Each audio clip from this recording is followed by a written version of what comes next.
नमस्कार दोस्तों। आज की कहानी है बारिश की रात, जो मिथिलेश्वर जी द्वारा लिखी गई है। आइए शुरुआत करते हैं कहानी की। आरा शहर, भादों का महीना, कृष्ण पक्ष की अंधेरी रात और जोरों की बारिश। हमेशा की भांति बिजली का गुल हो जाना, रात के गहराने और सूनेपन को और सघन भयावह बनाती बारिश की तेज आवाज। अंधकार में डूबा हुआ शहर तथा अपने घर में सोए दुबके लोग। लेकिन सचदेव बाबू की आंखों में नींद नहीं। अपने आलीशान भवन के अंदर अपने शयन कक्ष में बेहद आरामदायक बिस्तर पर अपनी पत्नी के साथ लेटे थे। पर लेटने भर से ही तो नींद नहीं आती। नींद के लिए जैसी निश्चिंतता और बेफिक्री की जरूरत होती है, वह तो उनसे कोसों दूर थी। हालांकि यह स्थिति सिर्फ सचदेव बाबू की ही नहीं थी। पूरे शहर पर खौफ का यह कहर था। आए दिन चोरी, लूट, हत्या, राहजनी और अपहरण की घटनाओं ने लोगों को बेतरह भयभीत और असुरक्षित बना दिया था। कभी रात में गुलजार रहने वाला उनका यह शहर अब शाम ढलते ही शमशानी सन्नाटे में तब्दील होने लगा था। अब रातों में सड़कों और गलियों में नजर आने वाले लोग शहर के सामान्य और संभ्रांत नागरिक नहीं, संदिग्ध लोग होते थे। कब किसके यहाँ क्या हो जाए, सब आतंकित थे।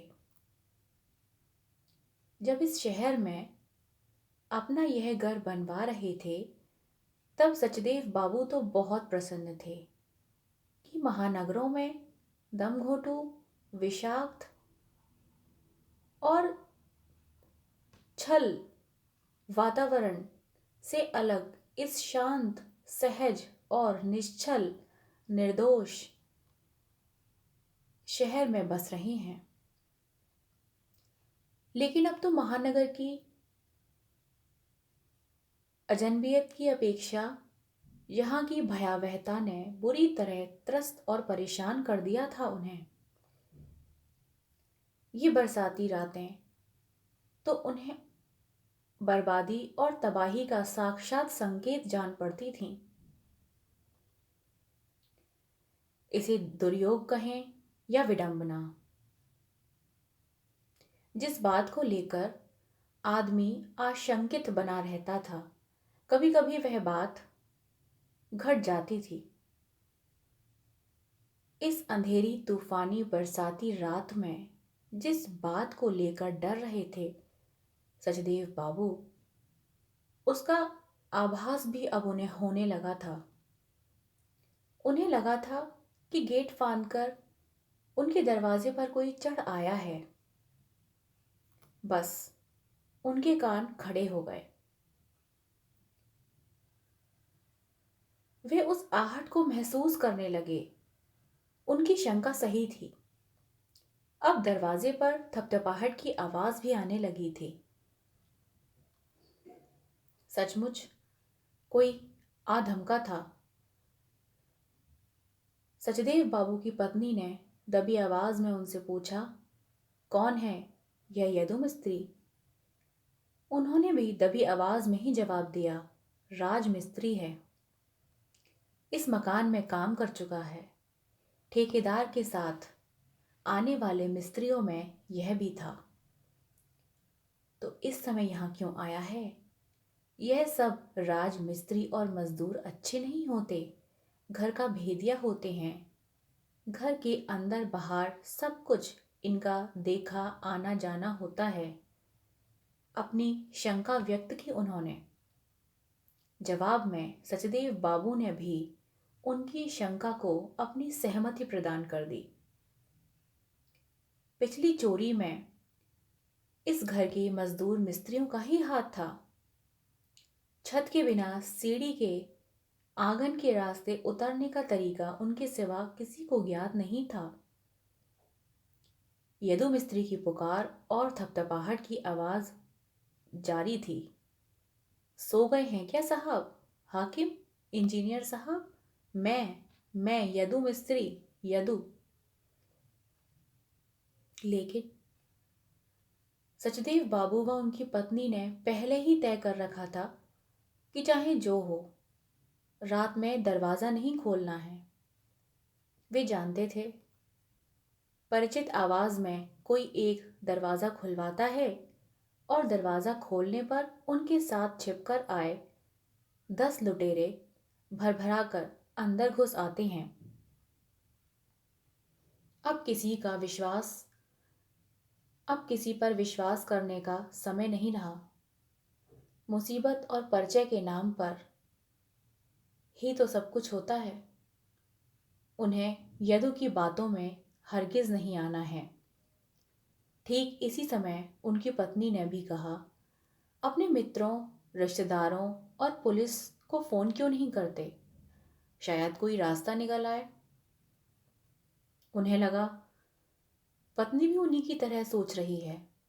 अब वे सक्रिय हो गए। फोन रखने का वास्तविक उपयोग तो ऐसे अवसर पर ही पता पड़ता है, लेकिन ये लुटेरे भी कम चतुर नहीं होते। लूट के लिए आने से पूर्व ही फोन आदि के कनेक्शन काट चुके होते हैं। पर सचदेव बाबू को डूबते को तिनके की सहारे की भांति फोन का कनेक्शन ठीक मिला। बस वे डायल घुमा, सजग सतर्क हो अपनी इच्छित जगहों पर तत्क्षण बोल उठे धीमी आवाज में, ताकि बाहर यदु को उनकी आवाज सुनाई न पड़े। वैसे भी शयन कक्ष और कमरों की बनावट ऐसी थी कि दरवाजे और खिड़कियों के भीतर की आवाज बाहर नहीं पहुंच पाती थी। इधर बाहर दरवाजा थपथपा रहा और आवाज लगा रहा यदु मिस्त्री बारिश में पूरी तरह भीगा हुआ था। उसके कपड़े बदन से चिपके हुए थे और माथे पर बेतरतीब बालों से पानी की बूंदें टपक रही थीं। वह कुछ हाँफ भी रहा था।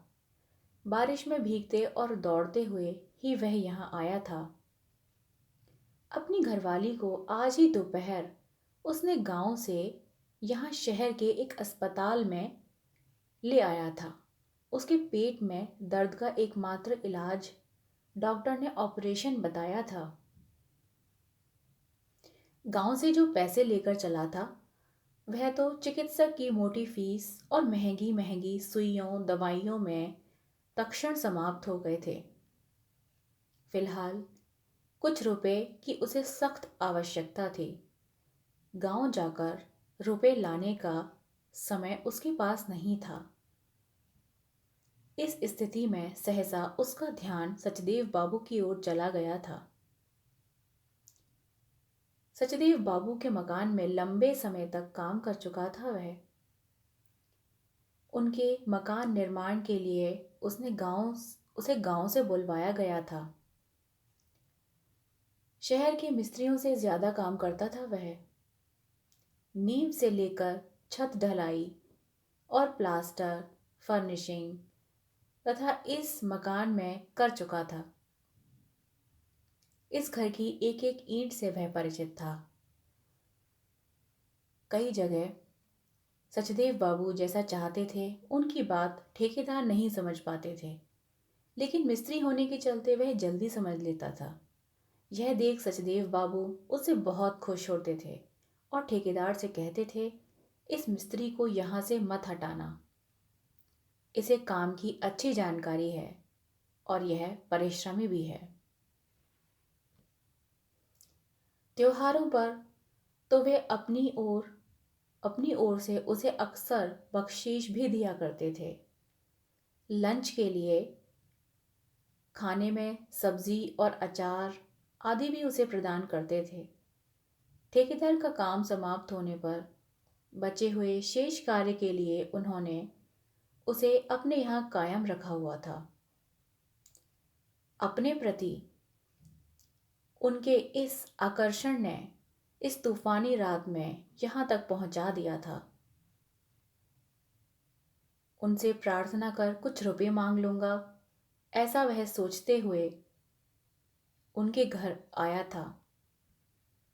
यदु जानता था कि बाहर के गेट से आवाज अंदर नहीं पहुंचती, इसीलिए गेट फांदकर बालकनी के मुख्य दरवाजे के पास वह आ गया था। क्योंकि सचदेव बाबू राजमिस्त्री के बीच बड़े साहब, हाकिम या इंजीनियर साहब के नाम से ही जाने जाते थे, इसीलिए उसी नाम से वह आवाज लगा रहा था। उसकी आवाज पहचानने के बाद सचदेव बाबू चुप नहीं रहेंगे, लेकिन कुछ देर तक जब उनके यहाँ से कोई जवाब प्राप्त नहीं हुआ, तब यदु को लगा कि वह डर गए हैं। यह बात वह जानता था कि परिचित आवाज में लूटपाट की घटनाएं आजकल इस इलाके में बहुत फैली हुई हैं। सचदेव बाबू के यहाँ आ रहा था, तब भी वह शंका उसके मन में थी, लेकिन अपने प्रति उनके आत्मीय और स्नेहपूर्ण व्यवहार को याद कर अपने मन की इस शंका को झटक दिया था उसने। सचदेव बाबू ऐसे नहीं हो सकते। अभी भी उसने इस बात का पूरा विश्वास था कि अगर उसकी आवाज पहचान लेंगे तो वे अवश्य दरवाजा खोलेंगे और उसकी बात सुनेंगे और मदद करेंगे। इसीलिए दरवाजा थपथपाते और आवाज लगाते हुए वह डटा हुआ था। बीतते समय के दौरान अचानक तेज रोशनी बिखरी हुई एक जीप सचदेव बाबू के दरवाजे पर आ लगी। यदु को लगा कि शायद कोई रिश्तेदार या उनके घर का कोई अन्य सदस्य आ गया है। अच्छा हुआ, अब सचदेव बाबू का दरवाजा खुलेगा और उसका काम भी हो जाएगा। लेकिन यह देखकर उसकी आश्चर्य से आंखें खुली रह गईं कि जीप से पुलिस के जवान तेजी से उतरे और उसकी तरफ गेट फांदकर बढ़ चले। एक क्षण के लिए तो वह भयभीत हो गया। काटो तो जैसे देह में खून नहीं, लेकिन जल्द ही अपने को संयत कर लिया उसने। वह कोई चोर उचक्का नहीं, पुलिस को देखकर घबराए या डरे। पुलिस किसी और की खोज में आई होगी या उसे कोई सुराग मिला होगा, ऐसा उसने सोचा अपने मन में। ठीक इसी समय सचदेव बाबू दरवाजा खोलकर सामने आ गए। अपने गेट के पास आती हुई पुलिस की जीप उन्होंने खिड़की से ही देख ली थी। पुलिस इंस्पेक्टर ने उन्हें यह देखते ही कहा, हमने इसे ऐन मौके पर पकड़ लिया इंजीनियर साहब, लेकिन यह कह रहा है मैं मिस्त्री हूं, घर बनाया है मैंने साहब का, मैं किसी मिस्त्री को नहीं जानता। बेतकल्लुफी से कह उठे सचदेव बाबू। यह सुन उनकी ओर मुखातिब होते हुए जोर देकर बोला, मैं यदु मिस्त्री हूं बड़े साहब, यदु मिस्त्री। मुसीबत में फंसकर कुछ रुपए के लिए आपके यहाँ आया हूं, लेकिन उसकी बात को अनसुना कर दिया सचदेव बाबू ने और अपनी ओर प्रश्नवाचक दृष्टि से ताकते इंस्पेक्टर से कह उठे, मैं नहीं जानता, ले जाओ इसको यहां से। उनकी यह बात यदु के कलेजे में तीर जैसी लगी। कट कर रह गया वह। अपने कानों पर विश्वास नहीं हुआ। उसने पुनः ऊंची आवाज में कहा, मैं यदु मिस्त्री हूं बड़े साहब, आपका चहेता यदु मिस्त्री।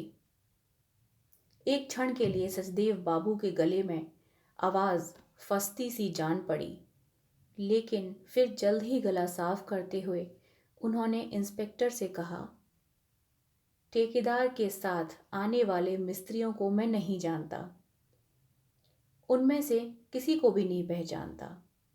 तो आप मुझे नहीं पहचानते? मैं मिस्त्री नहीं, चोर हूं। इस बार यदु की आवाज बदल गई और उसका पूरा बदन तन गया। जवाब में इंस्पेक्टर ने उसे डांटते हुए कहा, जो बदमाश अकड़ रहा है, इस मोहल्ले में बहुत उत्पात मचा रखा था तूने, आज पकड़ में आया। और साथ में जवानों को आदेश दिया, ले चलो इसे।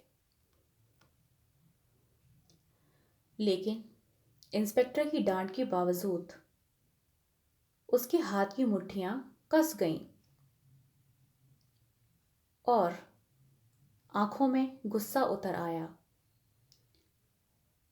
सचदेव बाबू को घूरते हुए गरज उठा वह, तो आप मुझे नहीं पहचानते? क्या मैं चोर हूं? तो अब मैं उसी रूप में आऊंगा, अब उसी रूप में पहचानिएगा। धमकी देता है, चोरी और सीनाजोरी। इंस्पेक्टर ने कस के उसको एक हाथ लगाया। वह दर्द से कराह उठा, शायद चोट लगी थी उसको, लेकिन उसकी बात से उसे कम दर्द का अनुभव किया।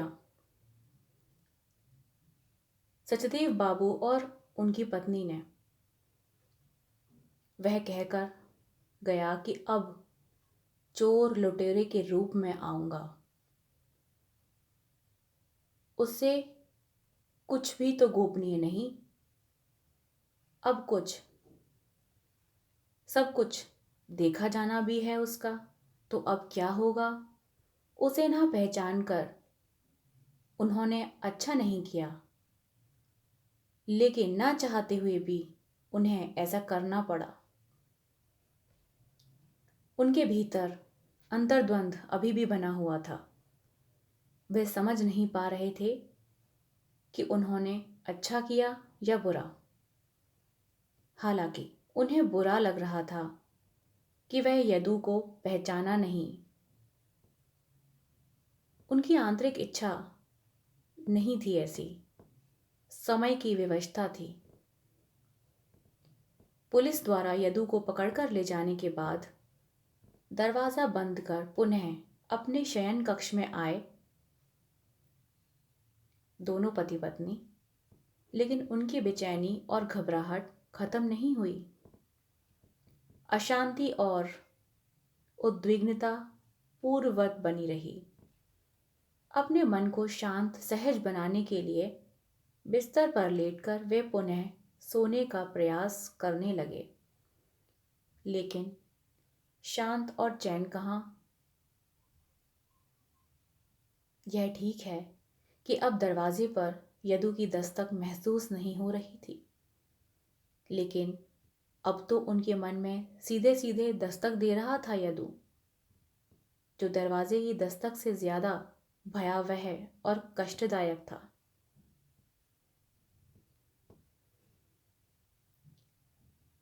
आशा करती हूँ आपको ये कहानी पसंद आई होगी। नमस्कार।